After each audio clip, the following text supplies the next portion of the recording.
அனைத்திந்திய அண்ணா திராவிட முன்னேற்றக் கழகத்தில் பன்னீர்செல்வம் அவர்களுக்கு எப்பொழுதுமே இடம் இருக்க வேண்டும். அப்போதுதான் அதிமுகவின் தொண்டர்களுக்கிடையே மோதல்களை தடுக்க முடியும். அதிமுகவின் தொண்டர்களுக்கிடையே பிரிவுகளை ஏற்படுத்தாமல் இருக்க முடியும். இதை வைத்து காய் நகர்த்தி வருகிறது திமுக என்றும் கடுமையான குற்றச்சாட்டை பன்னீர்செல்வம் அவர்களுக்கு ஆதரவாக செங்கோட்டையன் அவர்கள் தொடர்ச்சியாக 4 நாட்கள் தற்பொழுது முன்வைத்திருக்கிறார். இன்று நடைபெறக்கூடிய அதிமுகவின் ஆலோசனை கூட்டத்தில் விடாப்பிடியாக செங்கோட்டையன் அவர்கள் அதிமுகவில் ஓபிஎஸ், சசிகலா இவர்களது பங்கு நிச்சயமாக இருக்க வேண்டும். இவர்கள் மீண்டும் அதிமுகவில் இணைக்கப்பட்டால் மட்டும்தான் அதிமுக வருகின்ற சட்டமன்ற தேர்தலில் வெற்றியடைய முடியும். உங்களது விருப்பு வெறுப்புகளை ஓரம் கட்டி வைத்து அதிமுக வெற்றியடைய வேண்டும் என்ற ஒரே இலக்கோடு செயல்பட வேண்டும் என்று பன்னீர்செல்வம் அவர்களுக்கு ஆதரவாக செங்கோட்டையன் அவர்கள் எடப்பாடி பழனிசாமி அவர்களிடம் தெரிவித்திருக்கிறார்.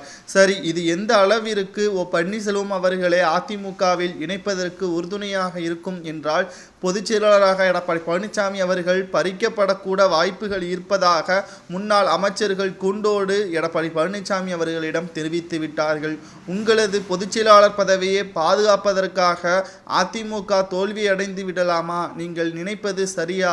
ஒரு கட்சி என்றால் அது வெற்றியடைய வேண்டும். முக்கியமாக தொண்டர்கள் ஒற்றுமையாக இருக்க வேண்டும்.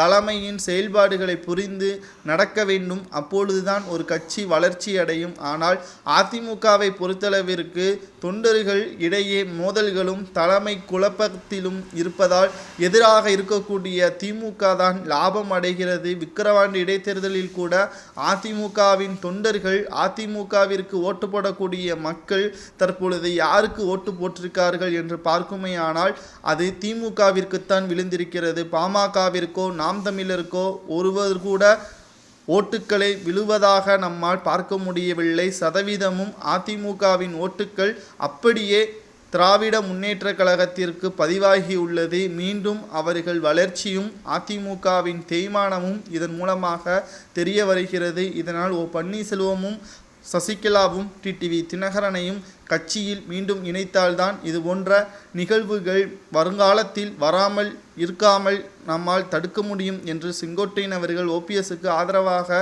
பேசியிருப்பதை பற்றி உங்களது கருத்துக்களை மறக்காம கமெண்ட் வாயிலாக கூறுங்கள். செங்கோட்டையன் அவர்கள் கூறுவது சரிதானா?